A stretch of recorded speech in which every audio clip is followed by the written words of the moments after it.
Kardom kadok kami phanta pini video dang tum hanewan pi tena pachini ji bangke ili Facebook dang bomlo inu sarbura alangli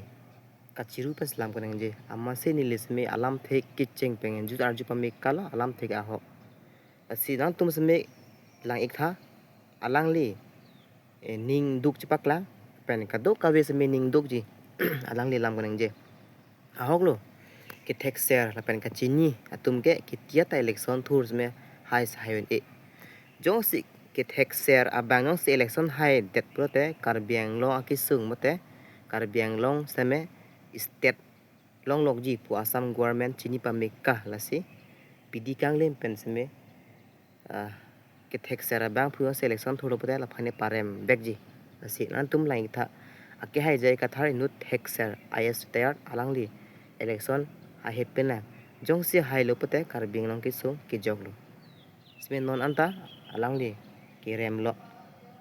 lake karbiang long asor mithang munit tum kilu kachine anta alangli ke jam mesen bo chine la pena jok se alangli elections me rem bom lo la se nan tum sme arjek tha alangli pipis kaning jema ning duk ping ni lesme karjo pe oi pik ning oi pik karbiang long arar tum kan lan ining ka chit he ining kituk ko ano ni itum karbiang long inu dalitar sarjai ka thar la ana hok pet ilitum karbiang khai fan kam nang iklem pi ilitum ya hok amuni ra phan chi ni ne de chong wai ni khide nining tu pik ne PSLC rem de da puthak nining oi pik nining tu pik ne ko anlo ni tum ninga ciparong haiji unji puko anlo ni ninga rong cipi aku pio polo itu karbiak itu karbiang lora ratu ahop amuni ra pai tum chong bai te kidet ke ning oi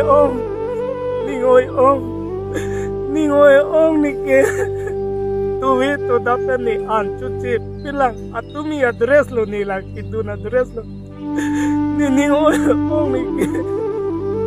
ho kamu ni rapan itu chongwai te khede itu rada tumsi ki chok chelo rada tumsi ki chok chelo rada tumsi tum chok chelo ni oi ong